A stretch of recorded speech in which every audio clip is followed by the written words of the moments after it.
मैं आपके साथ अंजना और आप देख रहे हैं कर्म कसौटी न्यूज। आइए बढ़ते हैं आज की बड़ी खबर की ओर। महाकुंभ को लेकर परिवहन निगम ने की विशेष तैयारी। वाराणसी से चलेंगे निःशुल्क 50 कुंभ शटल बस। महाकुंभ में इस बार दिखेंगे भगवा कलर की परिवहन निगम की बसें। प्रयागराज में 13 जनवरी से 26 फरवरी तक चलने वाले महाकुंभ को लेकर परिवहन निगम ने तैयारी पूरी कर ली है। वाराणसी और आसपास के जिलों से प्रयागराज के लिए 721 बसें चलाई जाएंगी। बसें हर 15 मिनट पर मिलेंगी। वाराणसी सहित आसपास के जिलों से बड़ी संख्या में लोग महाकुंभ के दौरान प्रयागराज जाएंगे। परिवहन निगम की तरफ से कुंभ शटल बसें भी चलाई गई हैं, जो कि निःशुल्क होगा। यात्रियों को कुंभ स्नान के बाद वापस लेकर आएगी। वाराणसी क्षेत्र और परिक्षेत्र में कुल 320 बस लगाई गई हैं, जो यात्रियों को सुविधाजनक के लिए विशेष व्यवस्था की गई है। ये हमारे कल से जारी हुआ है। पिछली मीटिंग हुई थी दिसंबर लास्ट में।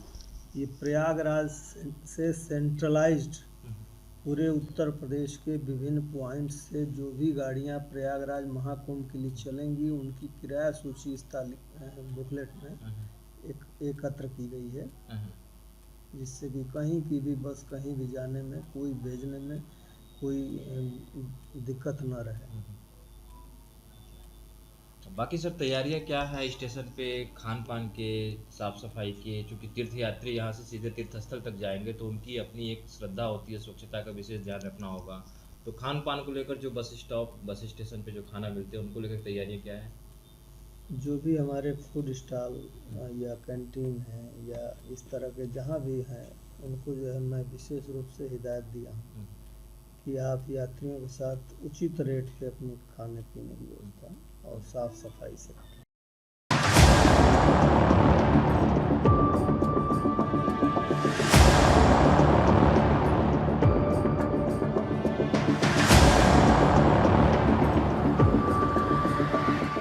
कानपुर के मेरे सभी भाइयों, बहनों, माताओं, शुभचिंतकों, हमारे युवा साथियों और मित्रों, मैं रमेश अवस्थी आप सभी को सादर प्रणाम करता हूं और नव वर्ष की मंगलमय शुभकामनाएं देता हूं।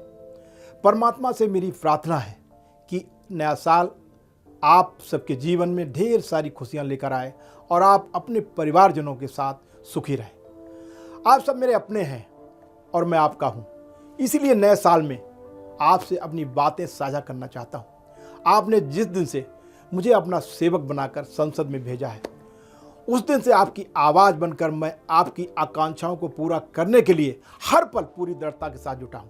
हमने आपके साथ मिलकर विकसित कानपुर का जो संकल्प लिया है, उसे पूरा करने के लिए पिछले 6 महीनों में कई कदम मैंने उठाए हैं। कानपुर के विकास क्रम में ग्रीन पार्क स्टेडियम को वर्ल्ड क्लास बनाना, गोल चौराहे से रामा देवी तक एलिवेटेड ट्रैक का निर्माण, फजलगंज चौराहे से बर्राबाई पास तक एलिवेटेड रोड का निर्माण, अनवरगंज मंधना तक करीब 15 किलोमीटर एलिवेटेड रेलवे ट्रैक का निर्माण एवं करीब 94 किलोमीटर रिंग रोड का निर्माण कार्य शामिल है, जिसमें रिंग रोड का निर्माण कार्य शुरू भी हो चुका है। सांसद आपके द्वार चौपाल के जरिए जन समस्याओं का समाधान, टूल रूम के जरिए मेधावी छात्रों की मदद एवं रोजगार सृजन के उपाय भी किए जा रहे हैं। हमने चकेरी एयरपोर्ट के विस्तार की योजना पर भी अमल शुरू कर दिया है। यहाँ जल्द ही नाइट लैंडिंग की सुविधा के अलावा अन्य शहरों के लिए फ्लाइट सुविधा भी उपलब्ध होगी। साथ ही चकेरी एयरपोर्ट को मेट्रो सेवा से जोड़ने का प्रस्ताव भी दिया गया है। इसके अलावा कार्डियोलॉजी में डे केयर इमरजेंसी यूनिट की स्थापना को भी हरी झंडी माननीय मुख्यमंत्री द्वारा दी गई है। हमने नगर निगम के सभी स्कूलों को मॉडर्न बनाने की पहल की है, ताकि गरीब बच्चों को भी निःशुल्क और आधुनिक शिक्षा उपलब्ध हो सके। कानपुर दक्षिण में नया सेंट्रल स्कूल और छावनी क्षेत्र में स्पोर्ट्स हब बनाने का भी प्रस्ताव है। हर वार्ड में एक सेवा क्लिनिक बनाने का निर्देश दिया गया है, ताकि आम आदमी को निःशुल्क स्वास्थ्य सुविधाएं उपलब्ध हो सके। ESI अस्पताल के आधुनिकीकरण का कार्य जल्द पूर्ण करने और साउथ कानपुर में नया हॉस्पिटल खोलने की पहल की गई है। साथ ही कैंसर हॉस्पिटल को और सुविधाजनक बनाने का प्रयास भी जारी है।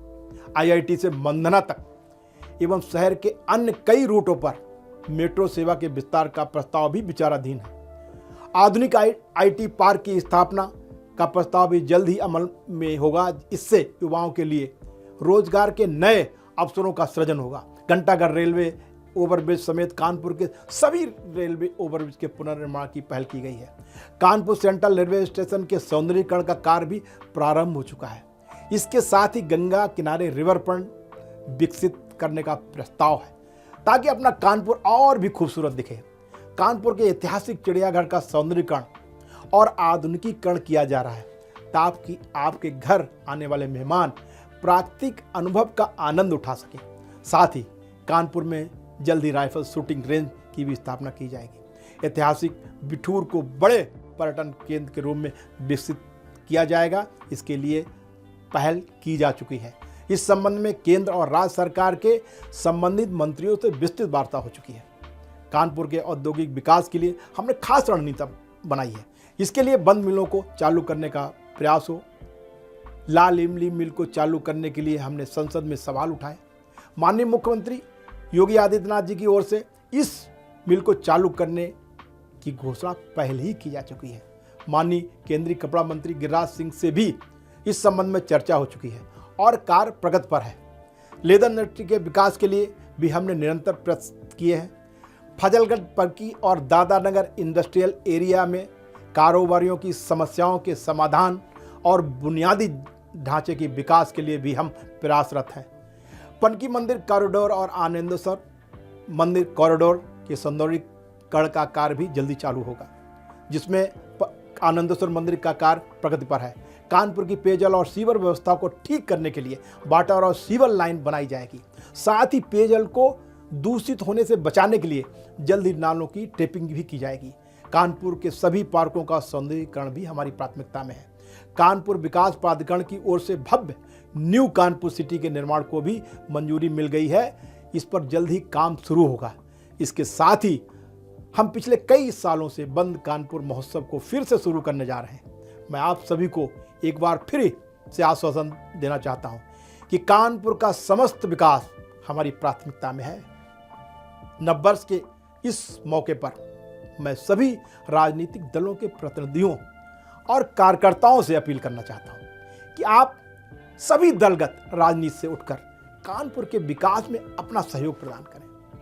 यहां मैं श्रद्धेय अटल बिहारी वाजपेयी जी के लोकसभा में बोले गए उस वक्तव्य को याद करना चाहता हूं, जिसमें उन्होंने कहा था कि सत्ता का खेल तो चलेगा, सरकारें आएंगी जाएंगी, पार्टियां बनेंगी बिगड़ेंगी, मगर ये देश रहना चाहिए, ये देश का लोकतंत्र रहना चाहिए। मैं भी विपक्षी दलों के नेताओं से विनम्र निवेदन करना चाहता हूं कि आप सब दलगत भावनाओं से ऊपर उठकर कानपुर के विकास में हमारा साथ दें, ताकि आपके शहर के विकास का पहिया गतिमान रहे। आप सबके सहयोग से ही हमारा कानपुर खुशहाल और समृद्धशाली शहर बन सकेगा, जिस पर हमको, आपको और हम सबको फख्र होगा। आप सब जानते हैं कि माननीय प्रधानमंत्री जी ने भारत को विकसित बनाने का संकल्प लिया है। वो चाहते हैं 2047 तक भारत विकसित राष्ट्र बने। इसी क्रम में वो और माननीय मुख्यमंत्री जी दोनों चाहते हैं कि कानपुर का पुराना गौरव, पुराना वैभव वापस हो। इसके लिए उन्होंने कानपुर के लिए कई अहम विकास की योजनाओं को मंजूरी दी है। इस वजह से हमें विश्वास के साथ कह सकते हैं कि कानपुर में जो पिछले 50 साल में नहीं हुआ, वो हम अगले 5 साल में करके दिखाएंगे। मुझे पूरा यकीन है कि माननीय प्रधानमंत्री जी श्री नरेंद्र मोदी जी और माननीय मुख्यमंत्री जी योगी आदित्यनाथ जी के नेतृत्व में अपना कानपुर विकसित कानपुर भी होगा और सुरक्षित कानपुर भी होगा, और देश दुनिया में बैठे अपने लोग बड़े ही गर्व से कह सकेंगे कि हमारा कानपुर हमारा गौरव। मैं अपनी पार्टी के सभी पदाधिकारियों और कार्यकर्ताओं को भी नववर्ष की शुभकामनाएं देता हूं और मेरे प्रति उनके स्नेह और प्यार के लिए कृतज्ञता व्यक्त करता हूं। आप सभी कानपुरवासी मेरे अपने हैं और मैं आप सभी का सेवक हूं। आपकी समस्याओं का समाधान और सुविधाओं का ख्याल ही मेरे जीवन का मकसद है। नववर्ष के इस शुभ मौके पर मैं एक बार फिर से आप सभी के लिए सुखमय, सफल और सुंदर जीवन की कामना करता हूं। बहुत बहुत आभार, प्रणाम। जय हिंद, जय भारत, जय कानपुर।